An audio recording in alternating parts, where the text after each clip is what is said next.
All right, let's talk about proteins, shall we? So, title of this sketch note is Proteins. I'm going to make it a little small so we can get everything in here. Okay. So, proteins, what are they? They are one of the 4 major biological macromolecules, and in my opinion, they're the most important one. They're really the movers and shakers of the cell, and they're going to be important not only structurally, but also in carrying out chemical reactions, as we'll see here in just a little bit. Okay, so what is a protein? It is a polymer, meaning that it's made up of repeating subunits, and the monomer that makes up proteins is going to be amino acids. So it is a polymer of amino acids. Okay. The structure of an amino acid is as follows. So you would have a central carbon, hydrogen on top, a carboxyl group. You would have an R group on the bottom, more on that in a second, and an amino group opposite of the carboxyl group. So let's go ahead and label these. Amino group, R group, and carboxyl. Okay. How do we form a protein? Well, they're a polymer, meaning that we would have to connect a whole bunch of these repeating monomers together in order to build one of these proteins. And this is going to be through the formation of peptide bonds, which is just a covalent bond linking 2 amino acids together. And this is done through a dehydration synthesis, or dehydration reaction, or condensation reaction, whatever it was that you learned. So, we are formed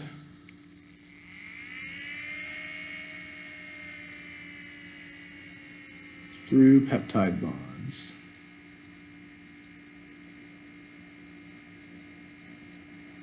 Okay, and again, this is done by a dehydration synthesis.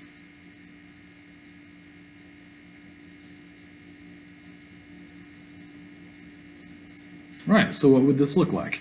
Well, if I have 2 amino acids right here, this one here is glycine, and this one over here is alanine. Okay. You'll notice here we have the carboxyl group of the glycine and the amino group of the alanine. And what's going to happen is water is going to form between these 2 functional groups. So water H2O, H1, H2, and there's my O. We will have water form right here. And it is going to leave. And when I say leave, I just mean it enters the aqueous environment of the cell. Now remember, this is protein synthesis, so this is going to be done by the ribosomes inside of the cell.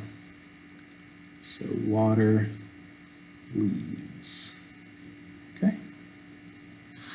What this is going to do is free up some electrons, and those electrons are going to form a covalent bond between the carbon from the carboxyl group of the glycine and the nitrogen from the amino group of the alanine. So we're going to have a new bond form right there, and that is this bond.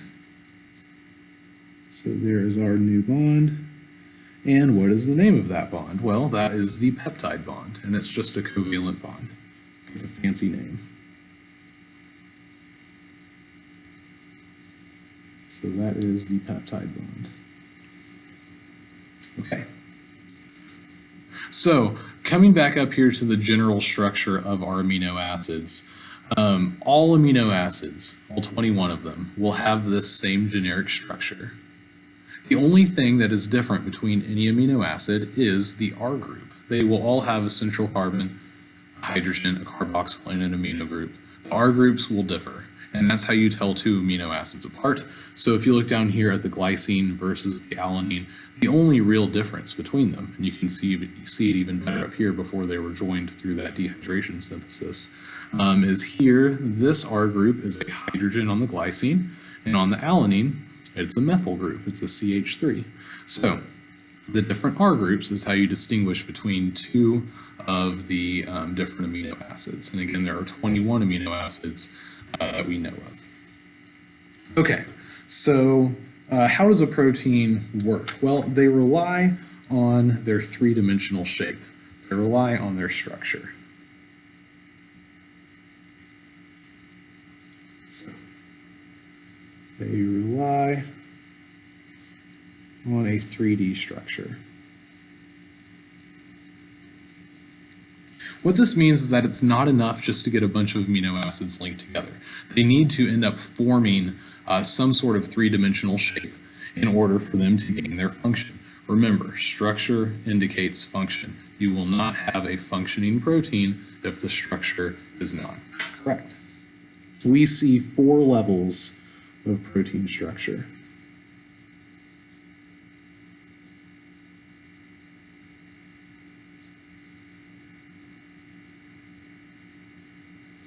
Okay. And we're going to be working off of this diagram down here. The first level of protein structure is called the primary structure.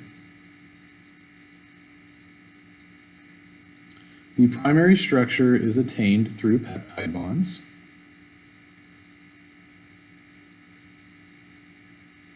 And it is simply the amino acid sequence that is formed through the linking of the various amino acids within the protein.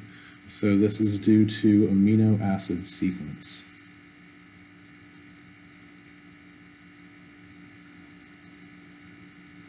So in this dipeptide, this 2 amino acid chain, the primary structure would simply be glycine alanine. It is just the order of the actual amino acids themselves. Okay, now this is not enough to form a functioning protein. We need to build a three-dimensional shape. So the next level of protein structure is going to be secondary structure. Okay. This is the result of hydrogen bonds.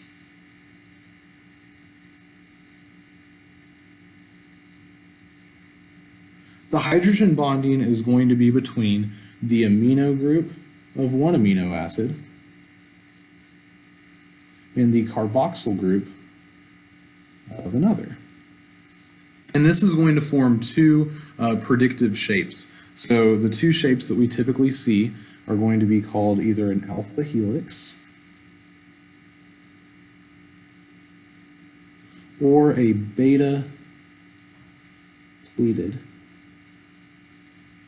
sheet. An alpha helix is just like what it sounds. It's a helical shape, so it's kind of like a coil. The beta pleated sheet is more of an overlapping fold type structure. So these are the 2 different types of secondary structure that we see, and again that is due to hydrogen bonding between amino and carboxyl groups on different amino acids. Okay. The next level of structure is the tertiary structure. Okay. Tertiary structure is the result of intermolecular interactions between R groups.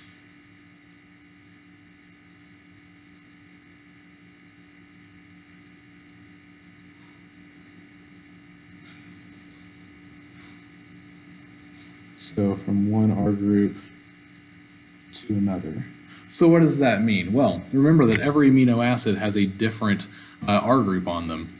And they're going to interact with each other in different ways. If they're nonpolar, then we'll see some nonpolar interactions between them. If they're polar, then maybe we'll see some hydrogen bonding. It just really depends on what the R groups are. And this is how we can get such a big diversity in our protein structures, is by syncing up the correct R groups, you get all sorts of complex shapes that can be formed because of how they will interact with each other. So the combination of secondary and tertiary structure will provide the functioning, finalized 3D structure to the protein itself. Once you reach tertiary structure, you essentially have a functioning protein. So at this point, we would have the finished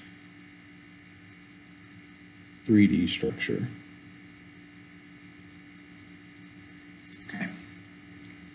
Now there is one more level of protein structure that we see, and this is called quaternary structure.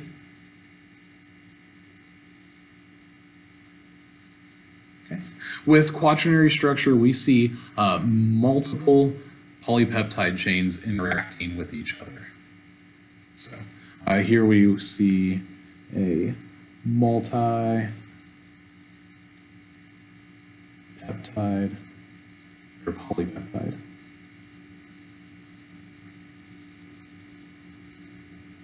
Complex. Okay. So maybe we have one polypeptide here.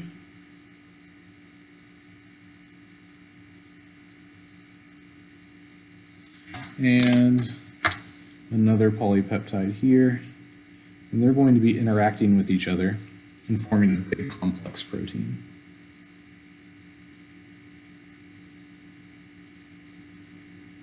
One good example of this would be hemoglobin. So hemoglobin in your red blood cells will actually have 4 interacting polypeptides. All right.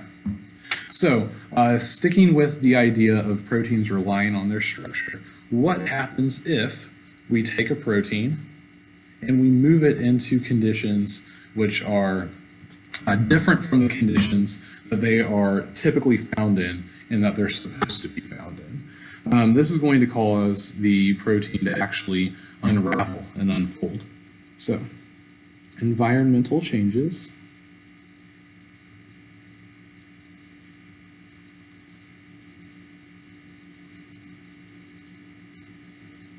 will impact our secondary to quaternary structures.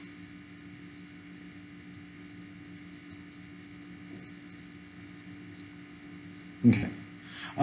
So typically what this will be caused by would be a change in pH. So either an increase or decrease in pH. Or it could be an increase in temperature. Usually a decrease in temperature will not denature the protein. It will cause changes in the way that the protein interacts with certain substances, though, as we'll see here in just a little bit. Okay, now something to keep in mind here is that the change in pH or increase in temperature is not typically enough to break the peptide bonds between the amino acids. What this means is that usually the primary structure will be retained. So change in pH or temperature is not enough to break peptide bonds. Because remember, peptide bonds are covalent bonds. They're very strong. Okay. And this means that primary structure is retained.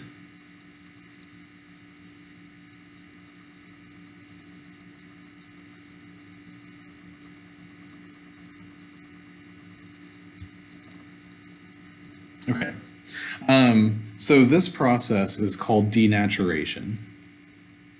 So it will cause the protein to denature, which just means that it is unfolding.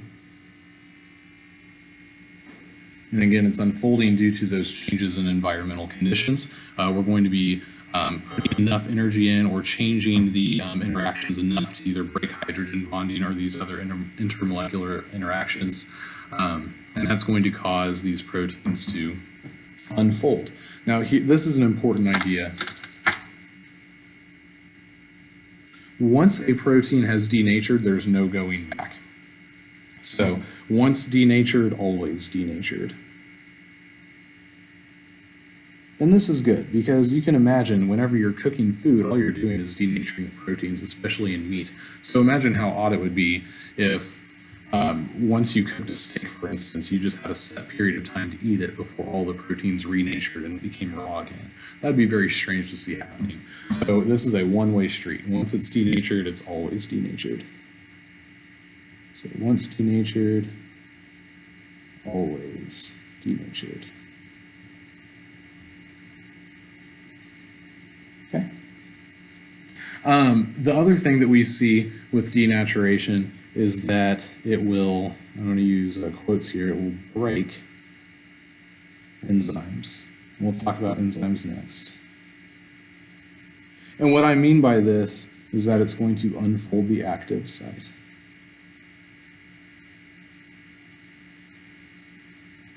So it will cause enzymes to no longer be functional. Okay, so speaking of enzymes, let's move up here and talk about them.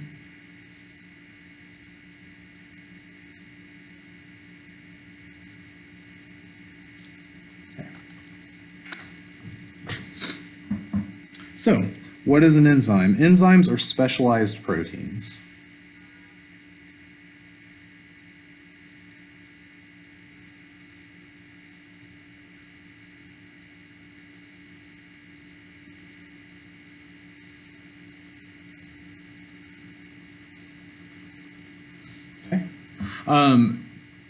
Their function is to serve as a biological catalyst. So they are biological, chemical catalysts.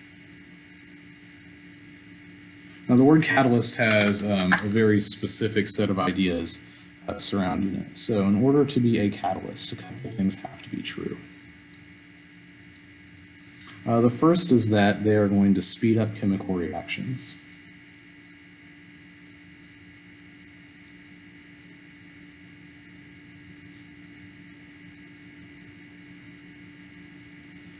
Okay. The next is that it's not consumed within the reaction.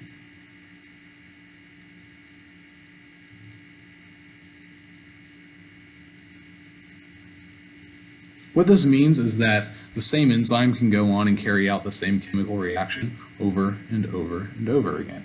Now, enzymes do have limits, and it's because of their specific structure. This process, or this idea, is called enzyme specificity. Okay. And what I mean by this is that one enzyme, so one type of enzyme, can only perform one type of reaction.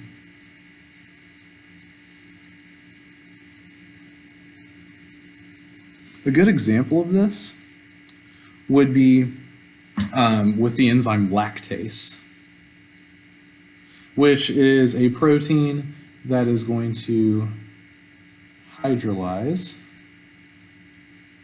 or break down lactose, which is milk sugar, a disaccharide.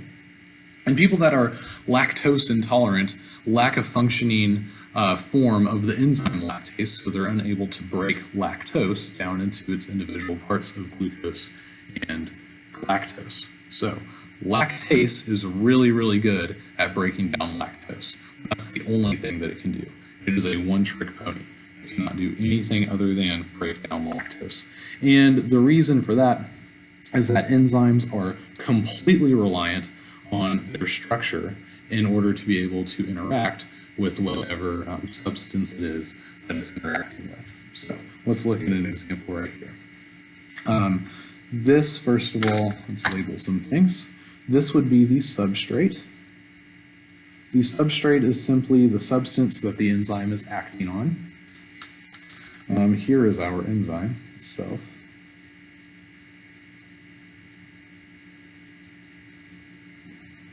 Okay. So the way an enzyme works is it's going to have a region, and I'll outline it here, that is complementary to the substrate. It's complementary in shape, meaning that it has a shape that will receive the substrate itself. So there's the portion of the enzyme that receives this substrate. Now this region has a name. right here, this is called the active site. And the active site is the portion of the enzyme that receives the substrate. And they have to match up. This is a lock and key mechanism.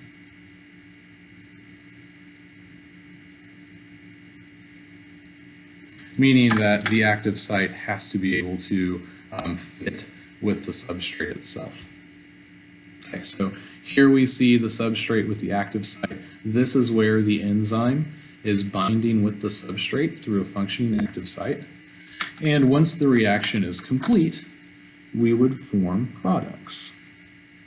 So substrates go in, products come out. And we're not always breaking things down. We could be joining things together, or we could be starting another chemical reaction by initiating a response in another enzyme. These things can get really complex whenever we start looking at the metabolic pathways that work to keep you alive. Now, this is an important idea, is that once this reaction takes place, this enzyme is still functional because it's a catalyst. It's not consumed within the reaction.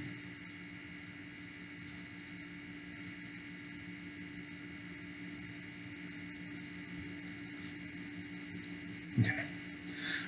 Let's move over here and look at this graph. This is showing the idea that enzymes are lowering the activation energy of a chemical reaction in order to speed it up. So we know that they speed up chemical reactions, and this is how.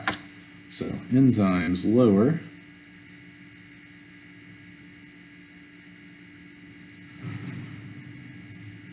the activation energy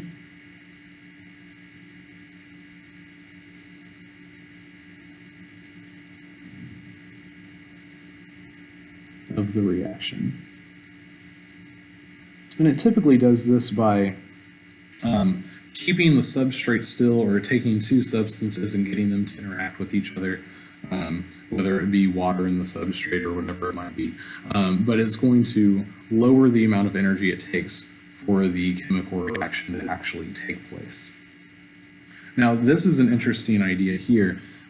As you increase the temperature that the reaction is occurring in, you also increase interactions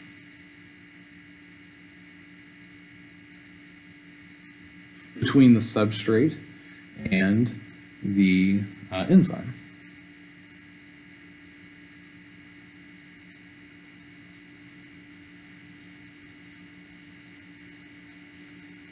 So the question would be, why, if we want the most efficient system, would we not just crank up our body temperatures in order to increase more interactions? You get more interactions between substrates and enzymes, you get quicker reactions, we get quicker products being formed. Well, remember that changes in temperature will cause a denaturation of the protein, or increases in temperature. So there's actually kind of this Goldilocks zone. So Goldilocks,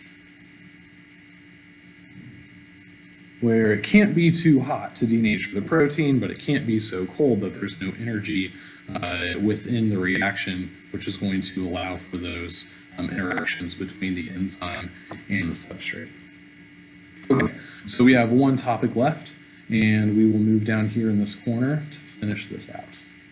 The last thing that we need to cover is the idea of enzyme inhibition. So just to organize this a little bit, I'm going to section this off. Okay, so enzyme inhibition. This is the idea of either blocking an active site in a enzyme or changing the shape of the active site to keep the reactions from taking place. Sometimes this is a good thing. A lot of our medications are working as enzyme inhibitors. Sometimes, though, this is not a good thing. Sometimes this is something that we're trying to remedy. So there's two different kinds of enzyme inhibition. There's going to be non-competitive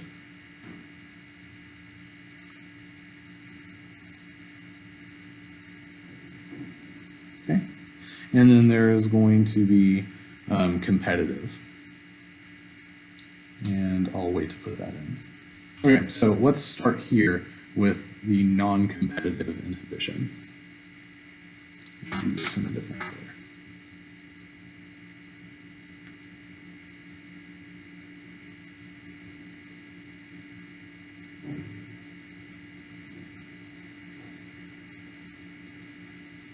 Okay. This is normally going to work with allosteric enzymes. These are enzymes that have more than one binding site. One binding site would be for the inhibitor, and the other binding site would be for the substrate, the active site. So if we're looking here, this would be the allosteric site.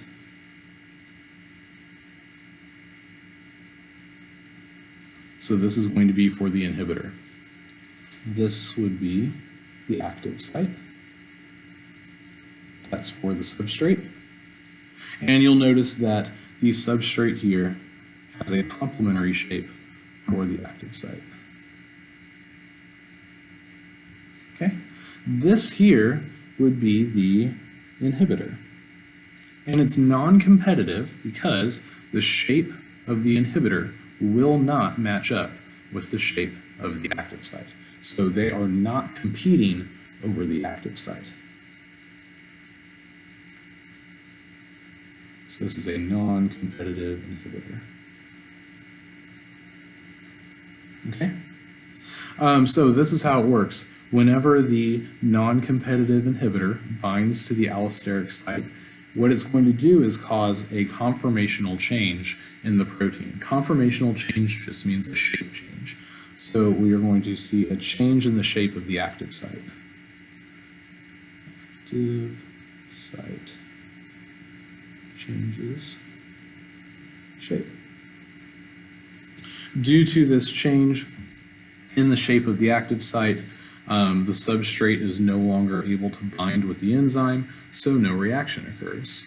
The non-competitive inhibitor has caused a change in the shape, which in turn has kept the reaction from occurring. That is non-competitive inhibition, and this typically works through allosteric enzymes. Okay. The other kind that we see would be competitive.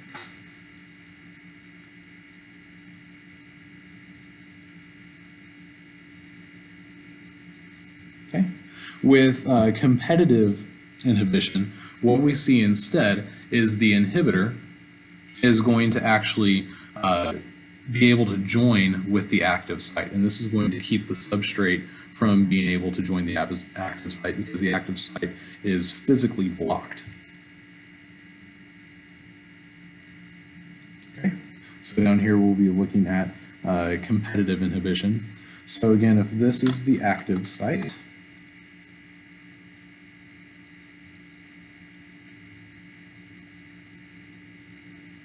and this is now a competitive inhibitor.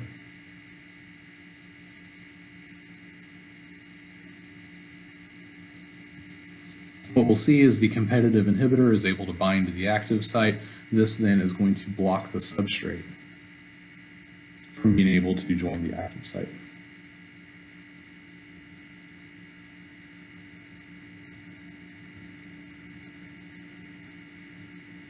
And due to this, we do not get a reaction. Okay, so which of these is more effective? Well, what we see is that the non-competitive inhibition is actually more effective at preventing reactions.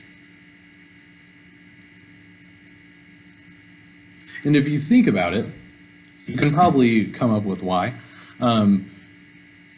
Anytime that the enzyme and inhibitor or enzyme and substrate interact with each other in competitive inhibition, you end up with competition, just like the title suggests, with the active site. Whereas the inhibitor is not competing with the substrate at all in non-competitive inhibition. So it's more effective due to a lack of competition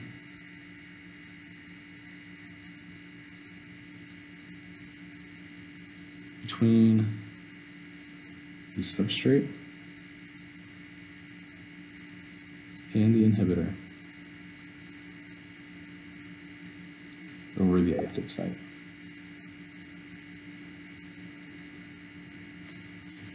Okay, and that's it. Thank you.